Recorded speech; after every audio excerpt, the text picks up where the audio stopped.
Hi everyone, welcome to Tiny Seeds.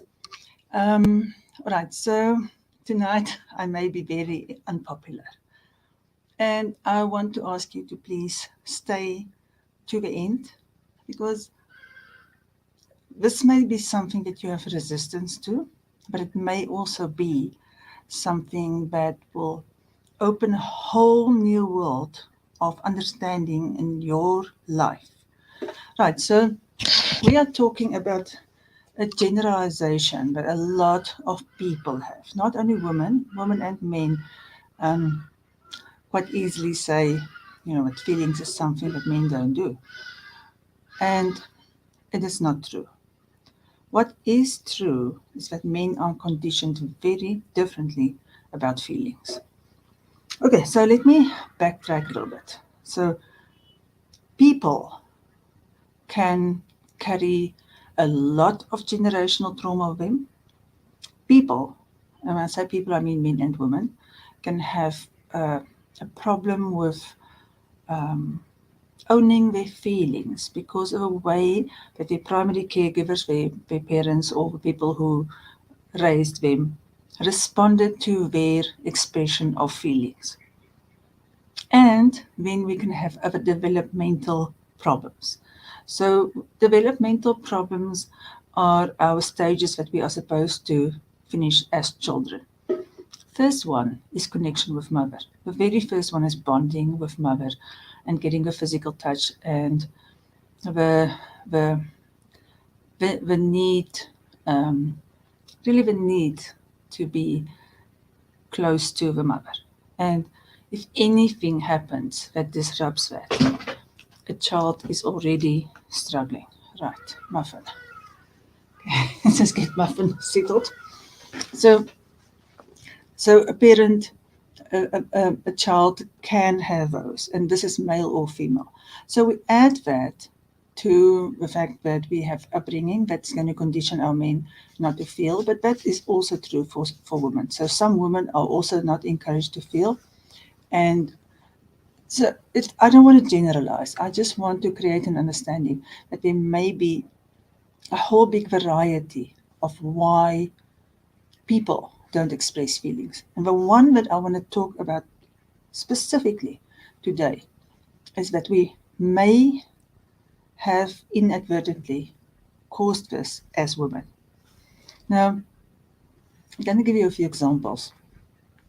And a lot of this I have learned from the men who did the Conversations with Men Summit and who are still having these conversations, but also from the results from my men clients, and also from the comments from the men who have watched the Men Summit. So I will never forget John Hardy's story about how, right in the beginning, he's in love, he opens up, probably for the first time ever to a woman. Well, he probably did try that with his mother so long ago that he couldn't remember it, but he opens up. He's trusting an adult woman in his life. And she had such a negative reaction according to him. And that was his perception at the time. I'm not going to speak for her, but her reaction have so influenced him. But in that moment, he said, I decided that she will never see me cry again. And so that's the first thing. Then I've heard from a few of my male clients and male spectators of the summit that women have an expectation of a man being the strong one. And if at any time the man is not being the strong one, the woman can't handle it. That one is a very important one to investigate in yourself, to go back and to decide for yourself if you've had an opinion all along that there must be a man in your life and that this person has to be a strong one and rescue you. Okay, so I also want to just say to anybody who is same gender that no matter what roles you identify with, no matter what role in the relationship you claim for yourself, be aware that you've got preconceived ideas and that you are applying the same principles to your own circumstances. So if you if you as a woman, as a traditional woman brought up, a man is the head of a home, or um, um, respect your man, look up to him, and then on top of that, the whole Hollywood thing, and the savior on the white horse, Prince Charming comes to rescue Cinderella. If you've been buying into that, if you have been reading too many Mills and Boons, if you have had romantic visions about being rescued, I want you to welcome yourself to the real world. Because in the real world, that's an unfair expectation of another human being. That single one thing will cause a lot of problems in your relationship because of your expectations to be rescued. And we can do many, many examples to the other side. You can be with a person who wants to be mothered, and you are willing to be rescued and mothered, and then you are in a codependent relationship. But let's just work with this one, male female thing, for the moment. So you are now having the expectation somebody must rescue, or that somebody strong will swoop down and save you from your ugly childhood or your really hard circumstances and be your prince. The whole idea here is that you are supposed to grow into an adult who can generate your own happiness and then be strong enough inside yourself to have an adult relationship with another person in which you will negotiate the outcomes of what you both want. That's our ideal, to have an amazing relationship. Amazing relationship is not the one in which the prince swoops down and rescues you. That is a relationship of control, of being beholden, and you not developing your own task, and you not being happy because somebody must make you happy. It's a very disempowering way of looking at a relationship. But now I'm going to get to the one that's going to make me unpopular. No, don't. Just listen, okay? And you will, if you apply this, you are going to get great results from this. And this is the one where I put my hand up. I mean, I think, a lot of us have got that romantic dreams and hopes for ourselves, and you fall in love, and you do want the fairy tale, but we don't add realistic expectations to it, and we don't grow up. We're stuck in that until life becomes really hard, and then we have to wake up. But this other one is again about expectations, but in a different way. If you quite easily take on a parenting, mothering role, and this is where I want to ask you to look at yourself carefully. If parenting role, mothering role, telling other people what they should be doing, how it should be, freely and easily expressing your opinion of what's right in the world and what is wrong in the world, comes naturally to you. You are most likely going to be very willing to mother or teach your significant other. And if you do that, I want to remind you that nobody finds their mother or their teacher hot and sexy. And even the loving feelings they have towards you will turn into resentment sooner or later. If you want a husband who is connected to you, you cannot be a mother teacher kind of person. And here's the thing that comes with it. When we are in that mother teacher kind of role, we claim for ourselves the right to try and change somebody else into what we believe is right. And that comes with instruction. You should not. And this is how it's supposed to be. Our opinion being imposed on another person. It doesn't matter if you are right according to your own standards. That's not how you do it. Yeah, this is the exact moment when people may hate me for 2 seconds. But still is not your right to impose your own opinion on another adult. Really doesn't care whether they're right or wrong, because there are other ways to participate in a conversation that's going to lead to an adult conversation, an adult resolution, and a better relationship. You tell somebody else what to do, you're going to get resistance, they're going to stop listening to you, and then they are going to build up resentment against you. And that whole thing is sooner or later going to implode or explode, or this person will just pull away from you and you will not see a single feeling. It will be a withdrawal or a punishment cycle, and you will not see a single soft feeling. Everything will turn into a hamster wheel, an enormous mess, until both people are so exhausted about everything and nothing fights, and the ugly things that we say to each other, and the judging, and the blaming, and getting very personal. And then we are in deep trouble. So, if you today figure out that you have been mothering someone, or you have been teaching somebody, and that you have always, for the longest time, decided that you know better how this other adult should be feeling, thinking, saying, doing, reacting what you say, you are out of line. You're not supposed to do that. That's not how you get a warm, fulfilling relationship. I am going to say two things to you.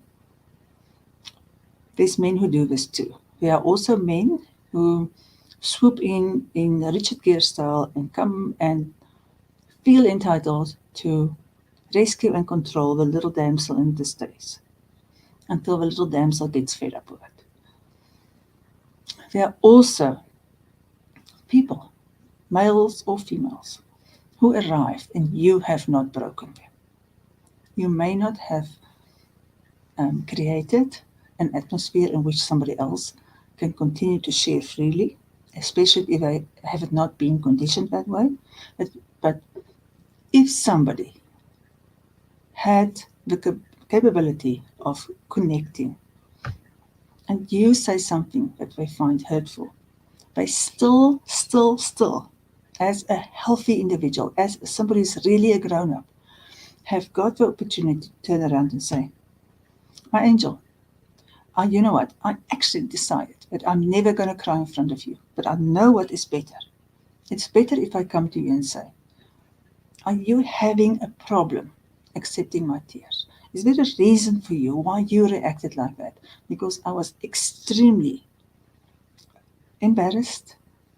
I was extremely humiliated and really, really disappointed that you didn't offer me support. If somebody is healthy enough and grown up enough, they don't have to withdraw from you forever.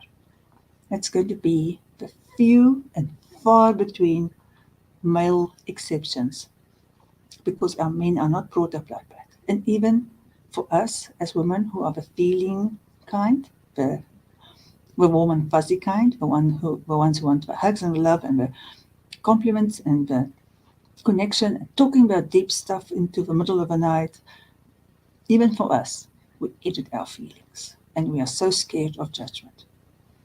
Watch out for yourself. Don't judge. That is not your way to connection, that thing we really want. Apply this in your life. Excuse the gender roles I've assigned. Take what works for you, and or take it and make it work, and ignore how the roles I assigned. You can figure out who you are. Are you the one holding back? Or are you the one criticizing and mothering? Are you the one controlling? Or are you the one withdrawing? Are you the one in rebel mode? Or are you the one pursuing what you believe is right relentlessly? Okay. I want to go see if we have any comments. Oh, what happened there? No, that was the wrong thing that happened there. Okay, no comments. I hope there's somebody watching. Oh, there is people watching. I just don't have any hearts. So, yeah, that's why I can see there are people watching, but no hearts. Okay. So please give me some there. Thank you. There, give me some hearts there, and please comment. If you have any questions, you can ask me now. If you want to argue with me, you can argue with me. And you are even welcome to come to the studio and argue with me. And if you come afterwards and you watch the replay, then you're also very welcome to comment, and I will come and look at anything that you've commented and engage with you. If you want to get hold of me, you can send me a private message on Messenger. And please, please, please share this. There are so many people who need this. There are just so many people caught in these destructive roles and who have just never ever had anybody sitting down calmly and helping us understand the negative ramifications if we don't come from a place of self-examination about what is our roles. Muffin, come sit back again, please. Thank you. Right. So, Antoinette.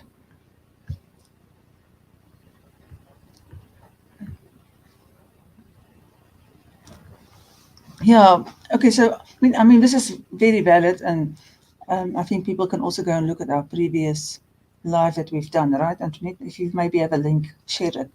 But the thing is here that it's that thing that we do before we actually even realize that we are judging, which is so valid for people to know that, especially as strong-assed, opinionated women who believe in everything that we believe is right. Now I'm claiming that one that really used to be me. And part of being an adult human being is to claim your opinion. So there's nothing wrong with it. It is giving somebody else a space to have their own opinions and to find a better way in order to communicate. At any time, if we become judgmental, we are going to be losing the willingness from the other person to communicate with us.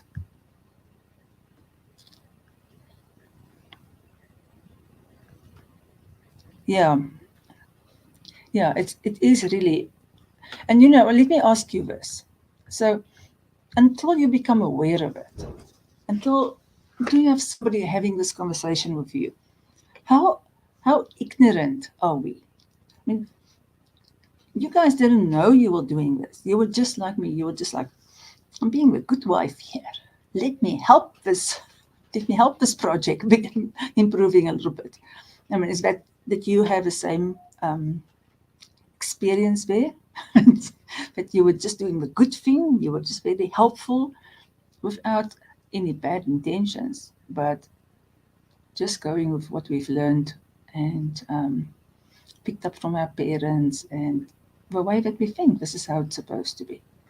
So is there anybody else here, or any of you who's watching, who was completely oblivious to their own patterns and very stuck in correcting another person? And once again, I'm totally owning that.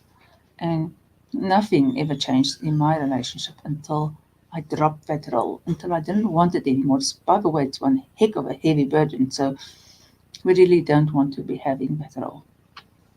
Okay, let me see. Is there any more questions, any more comments? I think you're very busy tonight. It's sleeping on that soft chair the whole afternoon. Now she's very active. Okay, sit still because I'm going to chuck you off. Right. Let me see what to say. I used to be such a victim. I didn't even use the victim word. And then pendulum swung to standing up too forcefully. Yes. Hamster, one of the really classical hamster wheel circles that we end up in is to do that. Go into victim. Eventually, when we open our mouth, it's too forcefully, it's too explosive, it's not calm in an adult mode. Adult mode is a really hard thing to find. If you don't know how to adult, we all should sign up for adulting school. And yeah, so by the way, Sort Your Shit is an adulting school program. So if anybody's interested in adulting school, just let me know. Let me see. Any more comments here? Have I done all of them? Yeah. Thank you, Linda, for bringing up that victim word. It's um, it's a hard one to notice in ourselves, but a very big part of it starts with our expectations of a Cinderella and some prince is going to come and rescue me. And when that doesn't happen, woe betide us. And now we are in this disempowered victim attitude. All it takes is for us to get into adult mode and have a right kind of conversations. Okay, if there's no more comments, no questions, I'm going to sign off. Um, I'm going to ask you, keep on giving me some hearts there, some hearts for Muffin too, and share. You know there are people needing this. And thank you everyone for watching, and thank you all for being involved and being vulnerable and being willing to share your own experiences with other people. Uh, Lots of love to you, and see you next week from Muffin and me.